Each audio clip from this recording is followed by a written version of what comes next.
Rồi máy cắt cỏ Nhật 7 Thanh Bình xin chào bà con mình ha. Hôm nay máy cắt cỏ Thanh Bình sẽ lên cho bà con một cái lô máy Nhật 7 này ha. Tanaka Maru Echo Karen Echo xanh Echo trắng Makita TH TZ27 rồi Kawasaki ha, tùm lum hết trơn ha. Nói chung ra bà con nào quan tâm tới máy cắt cỏ Nhật 7 Thanh Bình đó thì vô mình đăng ký kênh ha bà con. Đó, mình vô mình đăng ký, mình coi like ở trên like nó sẽ có chữ đăng ký ha, vô đăng ký kênh ha, rồi xong mình đăng ký kênh á, và rồi xong đừng quên cho máy cắt cỏ Thanh Bình xin một like ha. Thì đối với cái hình thức mua bán thì thứ nhất đó là máy cắt cỏ Thanh Bình sẽ bán cho bà con những cái dòng máy Nhật 7 ha, Nhật 7 100% nha bà con. Nó bao đồ zin 100%, bao máy móc chưa gã gấp chưa bung, bao nổ bao không khói, đặc biệt là nhạy chạy tiết kiệm nhiên liệu và độ bền cao. Đối với cái dòng máy Nhật 7 này thì máy nổ Nhật 7 đã, máy cắt cỏ Nhật 7 Thanh Bình đã dọn nổ sẵn đủ đồ ha, bà con mua về là chỉ việc sử dụng, không tốn một chi phí sửa chữa nào. Đặc biệt thêm một cái nữa là bảo hành cho bà con mình nửa năm sử dụng mà không cọc luôn nha, không cọc đô mà được kiểm tra hàng cách máy nổ trước khi thanh toán luôn. Nó bảo hành cho bà con mình nửa năm ha. Đó, phụ kiện đi kèm theo cái dòng máy này thì gồm 5 món. Thứ nhất là một cây nhớt khai thì dành để ba xăng loại 1 lít. Cái thứ hai là một cây lục cây tiếp mẫu Muri ha, đầu lớn mẫu Muri, đầu nhỏ này mẫu dịch máy, đầu này là dịch dẹp ha, loại dày dặn xịn sò nha bà con. Đó, món thứ ba là lưỡi bắt cỏ dẹt của Phạm Quang loại 3 tấc thép đen ha. Đó, rất là xịn sò, rất là bén nha bà con. Đó, cái món thứ tư là một sợi dây đeo ha, là một sợi dây quải mình đây ha. Đó, rồi món thứ năm một cái chì phá 8 hoặc là cái lục giác 4, nếu tay cầm nó xài chì phá 8 thì mình sẽ xài chì phá 8, còn nếu lục giác 4 thì xài lục giác 4 ha. Đó là 5 món. Rồi món 5 món đã tặng xong ha, phụ kiện bán kèm theo gồm 4 món. Món thứ nhất là một cái túi tưới nước nó để cho bà con mình về tưới cây ăn trái, tưới hoa màu, bông kiển hoa, hoặc là dội chuồng gia súc gia cầm, chỗ nào không có điện để mua xài mua tưa thì mình xài cái này rất là tiện lợi nha bà con. Nó túi này hiện tại mình đang bán bà con cái giá là 200.000. Cái thứ hai là một cái ổ cước cho là cái ổ cước này thì nó có 4 cái trục lăn ha, 4 trục lăn thì chống sắn dây và chống đứt dây. Nó có dây sẵn luôn ha. Đó, bà con mình về xỏ vô này xỏ sẵn cái này ha, về là sử dụng thôi nha, gắn vô là sử dụng thôi nha bà con. Đó gì ha. Đó, bà con mình sử dụng nha. Ổ cước này phát trong đá, trong xi măng, cỏ non rất là mau ha, giá là 50.000. Đó, dây cước, cùng dây cước này thì máy cắt cỏ Thanh Bình sẽ báo cho bà con cái giá là 80.000 ha. Nó loại 4 khía 3 ly 5 ha. Nó 80.000. Rồi tiếp theo là một cái lưỡi tròn Nhật ha. Lưỡi tròn Nhật này bà con phát trong cây cối đều rất là ok nha bà con. Cây cối giống như là cây cối á, giống như là bà con phát trong sậy, trong đế, trong bình bát bự bự đồ ha, xài rất là ok ha, rất là an toàn. Đó, giá là 50.000 nha bà con. Đó, rồi tiếp theo thì tới phần máy thì bên máy nổi Nhật 7 Thanh Bình sẽ giới thiệu cho bà con từng con và nói dòng nó bao nhiêu ly ha. Nó và test nổi cho bà con tham khảo ha. Bà con mình chọn được cái con nào thì nhớ kỹ dùm cho máy cắt cỏ Thanh Bình là cái mã số ha. Nó đừng quên cái mã số máy cỏ Thanh Bình không biết đường bán đâu. Đó, đầu tiên thì mình lên cho bà con đầu tiên ha. Con này đến từ thương hiệu là Tanaka Fuwa ha. Con này Tanaka Fuwa dòng đúng hãng Nhật Bản nha bà con. Nòng kiến bô trắng bóc ha, bình xăng là qua một chệ một kim le đỏ nha bà con. Bình xăng lớn rất là đẹp ha. Đó, con này là đúng hãng Nhật Bản nha bà con, nên xài rất là ok ha. Đó, máy móc là nguyên đai, nguyên kiện, nguyên zin, bô trắng tinh ha. Đó, con tắt zin còn luôn này ha.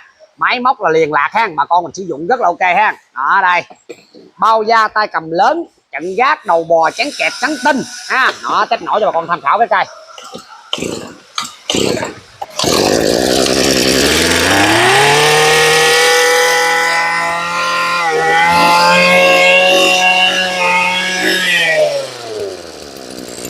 Máy lên rất là gông, rất là bốc ha, độ nhạy nè, cực kỳ nhạy, đúng hàng Nhật Bản nha bà con. Máy rất là ok. Rồi con này thì máy cắt cỏ Nhật 7 Thanh Bình sẽ lên cho bà con là cái giá tiền ha. Con này tính cho bà con cái giá là 1.400.000 ha. Đó, con này là hồng dòng của Nhật Bản nha bà con. Con này là quên báo 22 nòng 32 ly 22 cc ha. Nó dòng này mắc tiền lắm nha bà con ơi. Bài tiếp theo máy cắt cỏ Nhật 7 Thanh Bình sẽ lên cho bà con một con đến từ thương hiệu là Maru 23, nòng 32 ly 23 cc, nòng kiến bô trắng, bình xăng đẹp ha, bình xăng qua bồ chế hệ một kim zin. Đó, con này thì máy rất là gông, rất là bốc, nhạy chạy, tiết kiệm nhiên liệu và độ bền cao. Đặc biệt cái dòng này thì đồ đạc thay thế thị trường rất là dễ thay thế ha. Ốc con nào con nấy còn vàng hực nha bà con, rất là đẹp ha. Thì kể từ hôm nay máy cắt cỏ Nhật 7 Thanh Bình sẽ bán cho bà con mà giảm giá cực kỳ sâu ha. Đối với cái dòng máy ha, hồi mình giới thiệu thêm bô trắng tinh ha, ốc ác là vàng ươm ha, rất là đẹp ha. Máy này bền dữ lắm, bền nha bà con. Đồ đạc thay thế trên thị trường thịnh hành ha. Tay cầm lớn, chặn gác, đầu bò, chén kẹp, bao zin nha. Rồi test nổ này cho bà con tham khảo liền.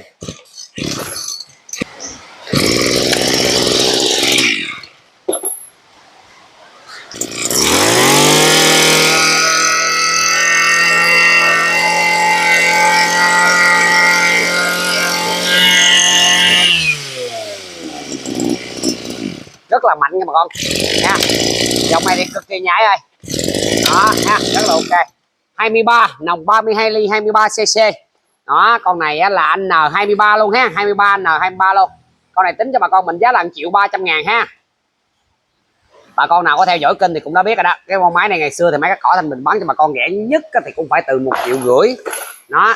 1,5 triệu là chuyện bình thường ha đó, nhưng bây giờ là chỉ bán 1,3 triệu thôi, giá là cực kỳ mềm dẻo như ngày xưa ha. Con này là Tanaka Full ha đó, đồng kiến bô trắng, bình xăng là Wambo chứ hệ một kim zin, bình xăng lớn rất là đẹp nha bà con, máy rất là liền lạc ha. Dòng này thì siêu bền ha, siêu nhạy, và đặc điểm một nó nổi bật cái nó là siêu tiết kiệm xăng, bô trắng bốc ha, máy rất là đẹp. Đây tay cầm lớn, tay ga bóp hệ xịn sò ha đó, bóp hệ luôn. Đây 22 nòng 32 ly 22 cc, chặn gác, đầu bò, chén kẹp, bao zin ha. Dây giật với ton ha.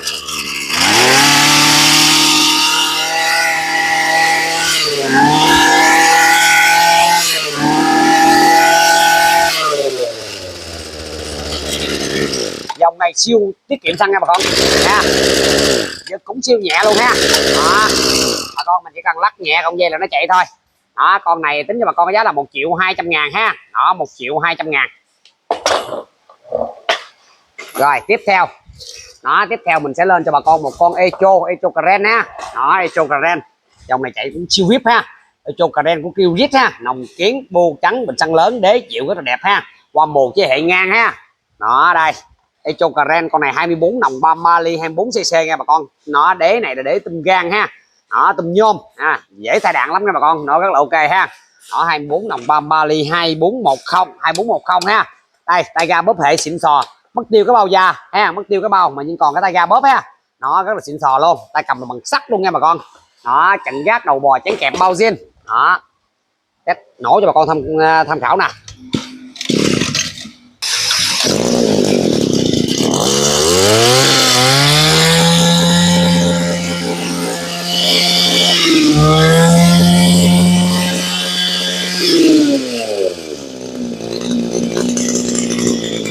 Rất là mạnh nha bà con.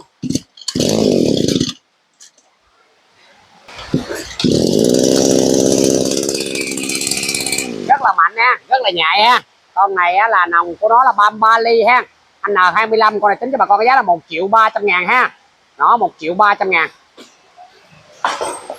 Rồi tiếp theo đó, tiếp theo thì máy cắt cỏ thì mình sẽ lên cho một con bà con mình đó, là một con Echo ha, Echo xanh, nòng kiến, bô trắng, bình xăng lớn đẹp, bình xăng con là Wambo chế hệ ngang ha đó. Con này là Echo 26 nòng 34 ly 26 cc, rất là mạnh ha. Số xe ghi nó nằm đây ha đó, bình xăng lớn rất là đẹp, áo yếm đồ đạc liền lạc cho bà con, bô trắng tinh ha. Dòng này thì siêu nhạy, siêu bền và siêu tiết kiệm xăng. Đây bao da còn, tay cầm lớn, tay ga bóp hệ xịn sò luôn ha, chặn gác, đầu bò có dính cái ổ cước trong luôn ha. Bà con về lấy ổ cước nó xỏ dây là sử dụng luôn ha, mình không có lấy ra. Rồi test nổi cho bà con tham khảo ha.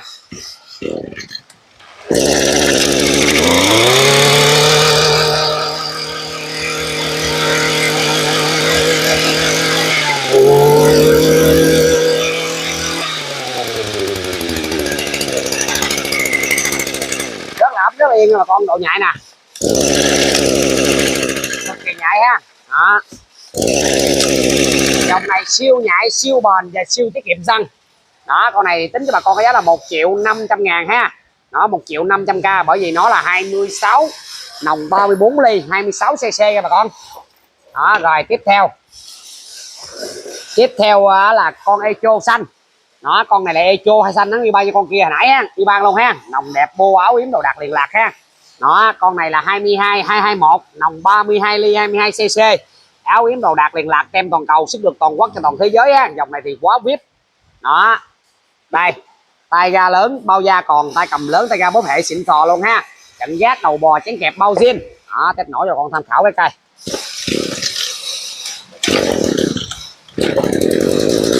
Dây giật mới con ha. Đó, chắc tin luôn.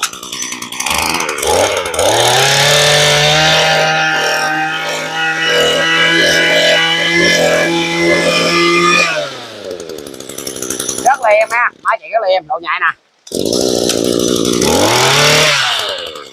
cực kỳ nhạy nha bà con. Đó, dòng này thì khỏi bàn rồi. Đó, con này là anh N27, con này thì mấy cái cỏ Thanh Bình đang tính cho bà con cái giá là 1.200.000 ha. Đó, 1.200.000.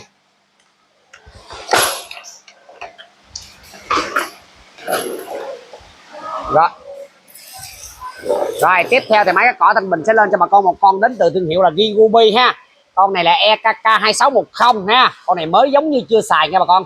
Trắng bóc ha, bô đẹp ha, bình xăng qua bồ chế ngang ha, bình xăng lớn đẹp mới tinh luôn. Đó, máy móc áo yếm đồ đạc số xe ghi con này là nằm bên hông nha bà con. Máy rất là đẹp ha. Máy là cực kỳ vip luôn, rất là liền lạc ha. Đó, 26 nòng 34 ly, 261. Ống cần là sơn tĩnh điện ha, sơn tĩnh điện rất là cứng nha bà con. Nó tay cầm lớn ha, bơi ga bóp hệ xịn sò ha. Gigubi, chặn gác, đầu bò, chén kẹp, bao zin. Con này nòng 34 ly. Đó, bà con đánh cước Vivo ha. Đó, test nổ coi. Rất là nhạy ha.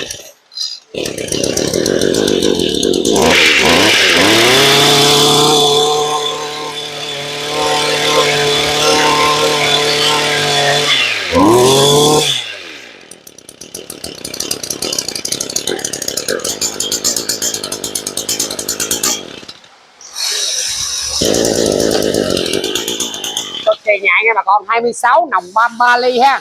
Con này là anh N28, rồi tính cho bà con mình giá là 1.500.000 ha. Đó, 1.500k. 26 nòng 34 ly, 26 cc. Tiếp theo, đó, tiếp theo thì máy cắt cỏ Thanh Bình sẽ lên cho bà con một cái con đến từ thương hiệu là Gigubi ha. Con này Gigubi đúng hãng Nhật Bản luôn nha bà con. Nó con này là EKK2620. Nó nòng 34 ly, 2620 cc. Nòng kiến bô trắng, bình xăng là Wambo chế hệ zin. Dòng này á, thì mới Kensaben ha. Áo yếm đặc biệt, nó không bể dở, nhưng cái dòng này nó lợi hại một cái đúng hãng Nhật Bản, siêu bền, siêu nhạy và siêu tiết kiệm xăng. Dòng này rất là nổi tiếng ở thị trường nha bà con. Đó, máy rất là vip luôn ha. Áo yếm đồ đạc liền lạc luôn ha. Máy rất là đẹp luôn, đế bố rù bình xăng còn đẹp luôn nha bà con. Đó, tay cầm lớn, tay ga bóp hệ xịn sò luôn ha. Bà con sử dụng con này đánh cước thì Vivo. Đó, đây, chặn gác, đầu bò, chén kẹp, bao zin. Đó, test nổi cho bà con tham khảo cái cây. Cực kỳ nhạy nha bà con.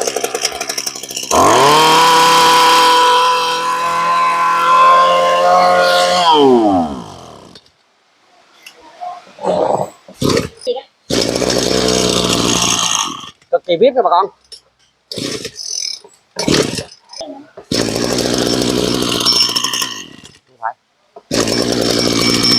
Cực kỳ nhạy nha bà con. Mạnh khỏe, đánh cước Vivo ha. Con này tính cho bà con cái giá là 1.600.000 ha. Con này thì bán ngày xưa bán cho bà con cái giá rẻ nhất phải từ 1.800.000 ha. Đó, thì bây giờ giảm giá rất là sâu. Thì kỳ bà con mình quan tâm thì mình vô mình chốt là ok ha. Con này đến từ thương hiệu là Makita MB264. Nó nòng 34 ly nữa nha bà con, đánh cước Vivo nữa ha. Tem toàn cầu. Đó, bô trắng, bình xăng là Wambo. Đó, bình xăng con là Wambo chế hệ một kim đe đỏ nha bà con. Nó đe đỏ tự động luôn. Đó, con máy này rất là nhẹ, mạnh lớn nhưng nhẹ. Nó dễ sử dụng ha, bô trắng tinh ha. Đó, tay cầm nhỏ, tay ga nằm đây ha. Đó, bà con có thay đổi kết cấu, tay cầm lớn, tay ga nằm trên tay cầm thì mình sẽ lên cho bà con là không tính tiền ha. Chặn gác, đầu bò, chén kẹp, bao zin. Đó, test nổ, bật cái đèn đỏ lên cây, bật cái đỏ lên là giật ha.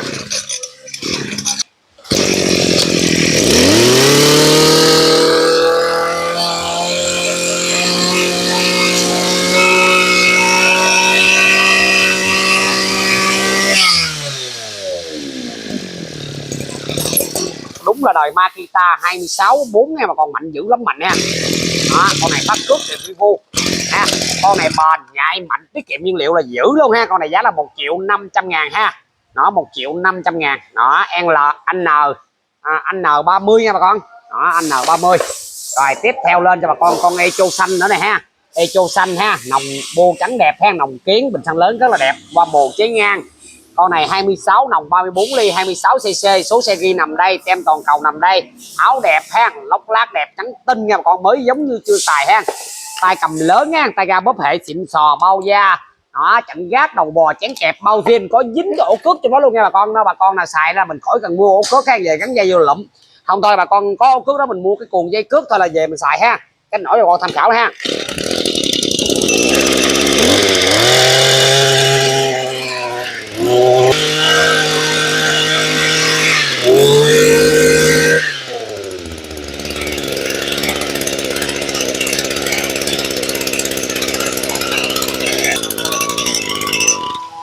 Độ nhạy nè ha, cực kỳ nhạy, quá ngon ha. Rồi con này là mã số N31, con này tính cho bà con cái giá là 1.500.000 ha. Đó, 1.500.000. Đó, con này là 260 ha, nòng 34 ly đánh cước Vivo ha. Rồi tiếp theo là lên cho bà con một cái con nổi tiếng trên thị trường, con đến từ thương hiệu là Kawasaki TJ27 ha. Con này là Kawasaki ha, áo yếm đồ đạc liền lạc, cái này nó dính sơn nha bà con nên kỳ không có ra ha. Nòng kiến bô trắng dòng này thì siêu nhạy, siêu bền, siêu tiết kiệm xăng ha.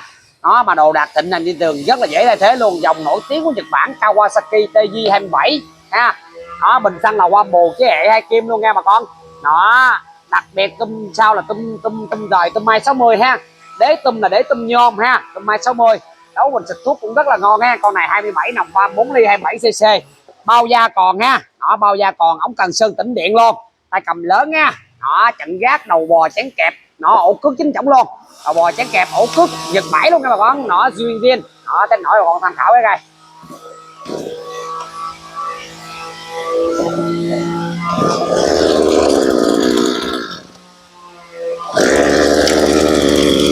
Dòng này rất là nổi tiếng thị trường các bà con.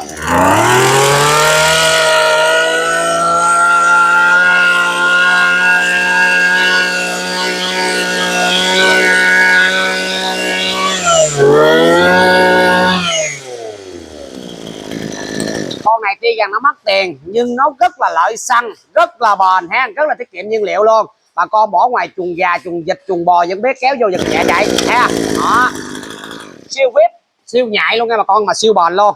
Nó TJ27 con này rất là mắc tiền ha. Anh N32 thì mấy có mình cũng nói thiệt, tại bán cho bà con cái dòng rẻ không thì bà con hỏi có dòng mắc tiền không thì đây ha. Con này tính cho bà con cái giá là 2.500.000 ha. Đó, 2.500.000. Đó, máy rất là mắc tiền. Đó, rồi tiếp theo mấy cái cỏ Thanh Bình sẽ lên cho bà con một cái con đến từ S25 nòng 34 ly 25cc. Chặn gác ở đời này, con này là xin đời, con này là nếu mà đúng hãng thì nó là hãng Shingu ha. Nó ẩu giật trợ lực, nòng kiến bô trắng, áo thì có bị cháy nóng nhẹ một tí ha. Bình xăng là qua bồ chế hệ 2 kim ngang. Đó, cháy ngang nha bà con. Đó, máy mí áo ốc liền lạc ha. Con này đánh cước thì Vivo ha, bô trắng tinh ha. Đó, ống cần thẳng, tay cầm ha, tay ga nằm trên tay cầm luôn này ha. Chặn gác đầu bò chén kẹp bao zin. Đó, test nổ cái vụ zin cho bà con tham khảo cái coi.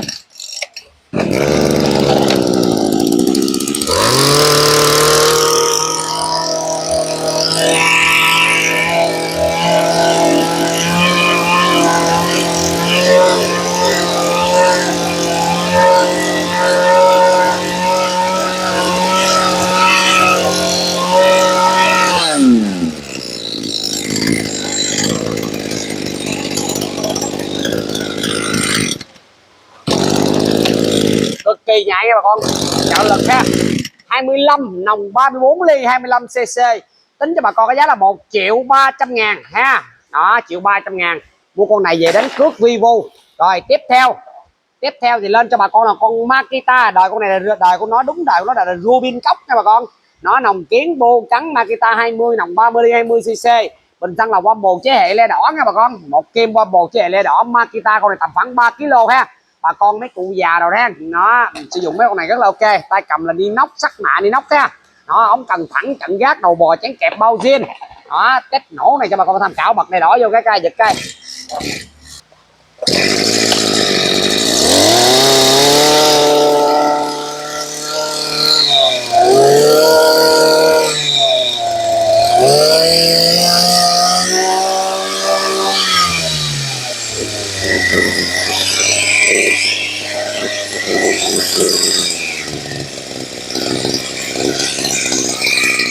Cực kỳ vip đó bà con, độ nhạy nè ha. Dòng này thì được cái là nhỏ gọn siêu nhạy ha. Nó anh N34 con này tính cho bà con mình giá là 1 triệu ha. Nó mà chỉ có 1 triệu thôi. Đó, bây giờ cầm tiền mà 1 triệu mà mua được cái máy bắt cỏ thì cũng hơi khó ha, nhưng bên máy cắt cỏ Thanh Bình không có gì khó ha, nó có gì khó để máy cắt cỏ thì mình lo ha. Đó, bà con cứ yên tâm. Rồi tiếp theo lên cho bà con này là đến từ thương hiệu M310.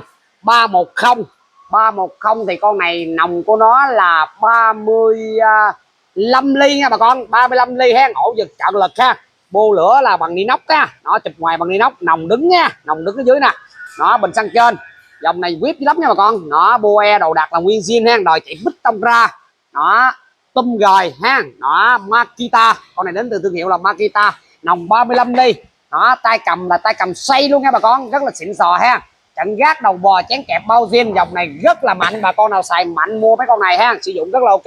Test nổ một cái cây mạnh bền nhạy là con này đỉnh luôn nha bà con.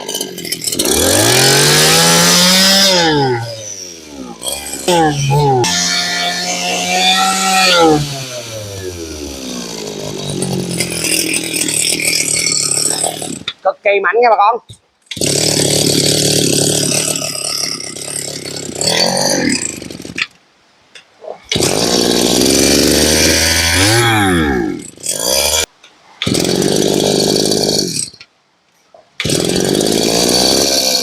Rồi bà con nào muốn cần công suất lớn, cần xây thì mua con này ha, anh N35. Con này thì máy cắt cỏ Thanh Bình tính cho bà con cái giá là 1.800.000 ha, nó 1.800.000. Thì hôm nay máy cắt cỏ Thanh Bình tu ship lên cho bà con được 15-16 con máy gì đó, bà con cần con máy nào thì nhớ kỹ mình cho máy cắt cỏ Trên Bãi Thanh Bình là cái mã số ha. Rồi máy cắt cỏ Trên Bãi Thanh Bình xin chào bà con, hẹn lại bộ trong bài tiếp theo nha bà con.